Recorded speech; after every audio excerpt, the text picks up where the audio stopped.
Professor Wael Bahbah, Professor Mohamed Zannoun for inviting us for this challenging conference and international. Thank you so much. Well, our next speaker is a very eminent figure, the past president of the American Academy of Pediatrics, Professor Collen Kraft. Welcome, Professor, and thank you for coming all the way through from California. You're welcome. Well, our next, she's going to present for us a very interesting subject about screen time and brain development. Please. Thank you. Thank you so much for being here. Thank you to Dr. Wael and Dr. Mohamed to have me come and talk about this. And this will actually complement what Dr. Marwa had to talk about, because I'm going to be talking about the younger kids, this. Who sees this in practice? We all do, and we're all kind of horrified about it. So as we talk about it, recognize the effects of screen time on children's social, emotional, and brain development. How do we counsel our families on the health implications of screens and what they should be choosing the content for their children to see? And then what do we do to emphasize the real-time, face-to-face, getting to know your child, playing with your child, making sure that they're active, doing things other than screens? Because there's far too much of this in our practice right now. We talk about digital natives. These babies can flick away text messages and ads and things that we can't do as adults, but we know that too much of this is bad for them. So let's talk about the research findings here, and this is going to shape this presentation. We're going to talk, first of all, about infants and children under 2 years of age, and what does the evidence tell us about screens on their brain development? We're going to talk about preschool children, and the real message with preschool children is the content, the type of media matters for these kids. We're going to talk about educational media versus passive media like television and videos and gaming. We're going to talk about a little bit of older children and adolescents. We're going to talk about the need for active involvement with children in physical activity, those activities that have been replaced by screens. And then finally, what do we do as parents, and what do we do as pediatricians to counsel our parents on what they should do with their children and screen time? So infants and toddlers. Our infants and toddlers are being exposed to large amounts of screen media well ahead of the time that they can actually comprehend the content. And we see this in our office. What happens when you go to see the baby and the baby cries? The parent pulls out their phone and plays a video for them. And so we see this happening all the time here. But really what the science tells us, it's only the interactive language with others that helps babies and brain development. And we know that the development of language and attentional skills are negatively associated with screen time before 2 years of age. We also know that smartphones distract parents and they reduce the quality of the parent-child interaction. So what we tell our parents is this: before 2 years of age, no screen time. Model the behavior for your child. So don't be on your screen when you're with your child. Talk to your child, sing to your child, read a book with your child. Things that are back and forth, that interact, that build their brain.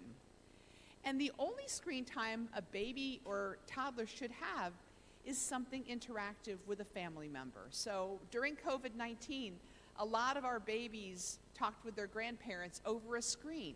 That's okay, because that's interactive, but really avoid screen time under 2 years of age. What about children over 2 years of age?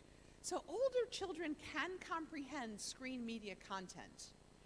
And there is good data that shows that educational media, especially if it's interactive, can teach children some cognitive and new skills. The question we have is, how do we balance this with teaching social, emotional, sensory, something that you can do that's not watching a screen, and interactive skills?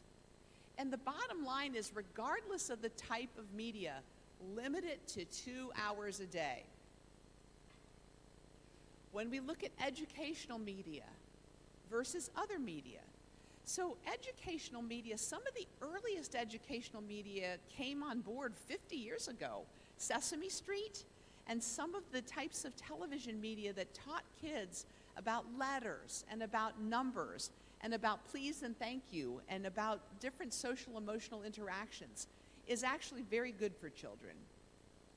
We know that there are some computer games that are out there that teach letters and numbers and reading, and they may actually develop some cognitive skills.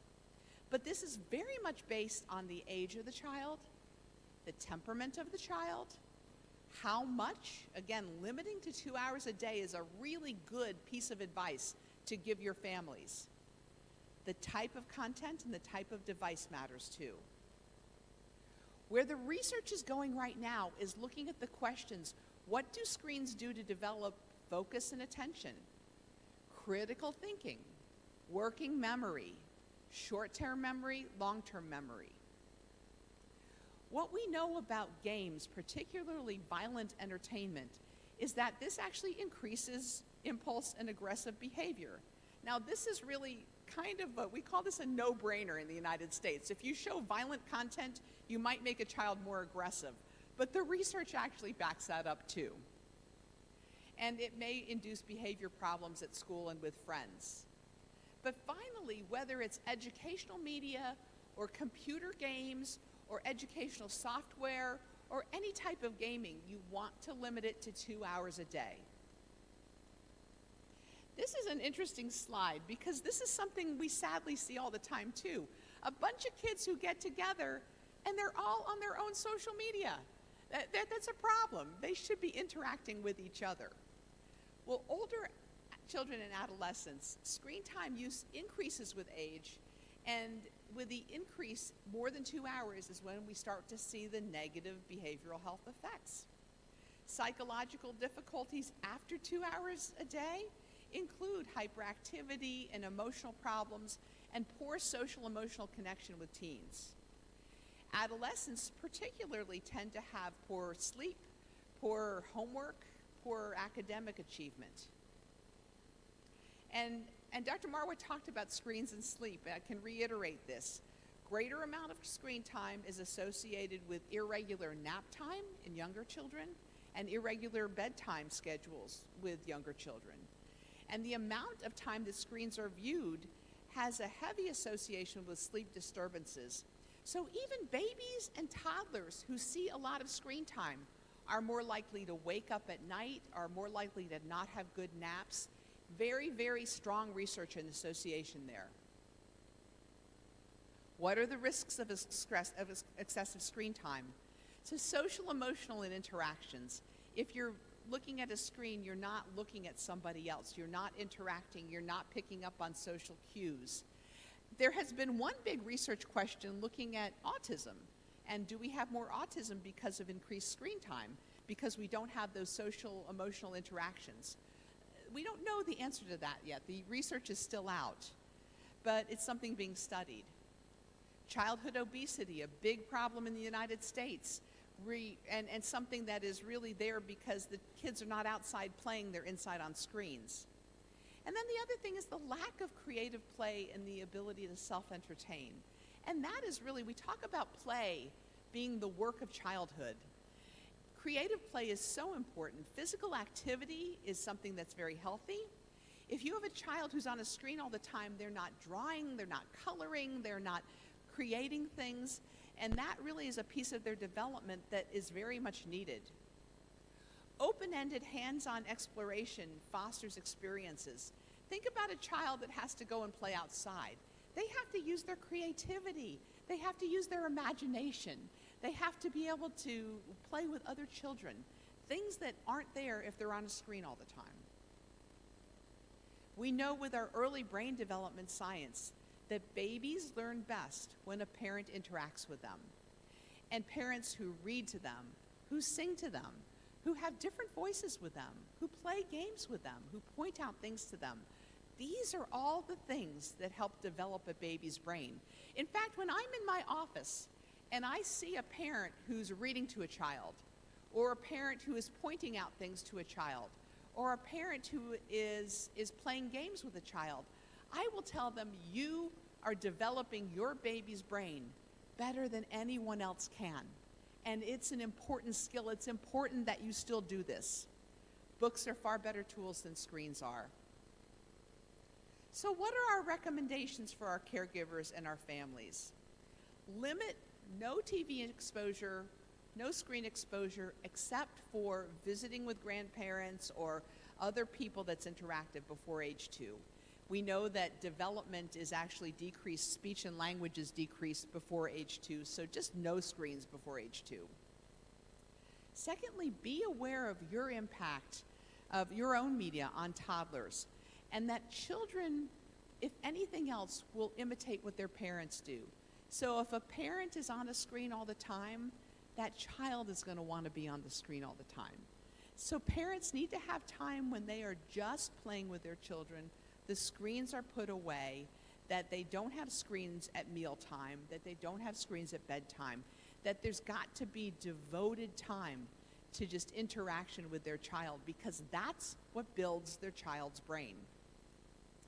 Now, interaction with toddlers and older kids with touch screen devices, you can do that the same way you use a traditional book.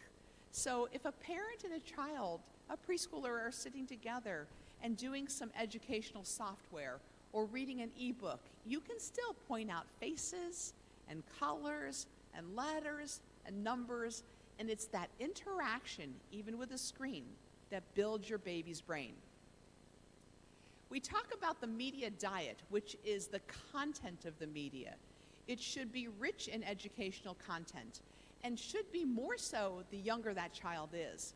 A 2-year-old, a 3-year-old needs to have educational content where they're learning colors, and they're learning what that child did and how that child responded.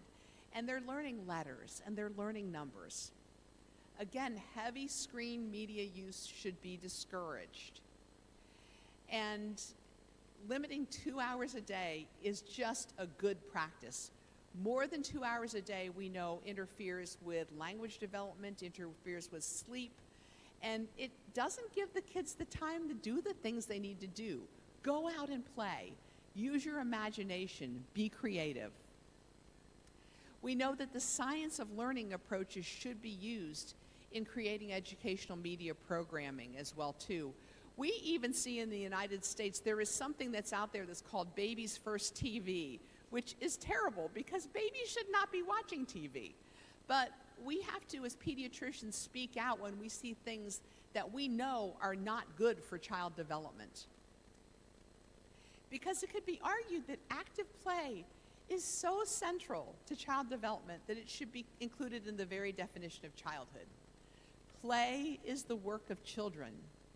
The work of parents is to encourage that play and lead them and interact with them, because that's what develops their baby's brain. And this is actually a quote from the American Academy of Pediatrics. And with that, I'm going to talk a little bit about the 2 references that I've gotten through here. Most of the content of this talk came from a paper from Pediatrics called Digital Screen Media and Cognitive Development. And if you want to look up that article, that will give you a little bit more in-depth of the items that I talked about in terms of research. There's an organization in the United States called Children and Screens, and their website, childrenandscreens.com, is a great resource for anybody here, and you can access it right now. Childrenandscreens.com has a lot of the primary research papers and the primary literature on this. It has webinars that talk about everything from the digital divide, what's the difference between our kids who have broadband access and our kids who don't. It talks about early brain development with young children. It talks about educational media and screens and school-age children. It has all kinds of different webinars and education regarding all of that. And then it's got some policy. What are we looking at in terms of not only screen development on the brains, but on privacy? We think about every time you do facial recognition, what are you capturing? And what is it that we're sharing with these big media companies that are finding out information about us? So childrenandscreens.com is another great resource, and one that you can look up and use as you're really promoting early brain development with your kids and with your parents and with your families. And to really summarize, there's good educational media out there. Point your parents in that direction. Limit them to 2 hours a day. And finally, make sure that they know that they build their child's brain more than anybody else can by singing, by reading, by interacting with them, because that's what their children want and that's what their children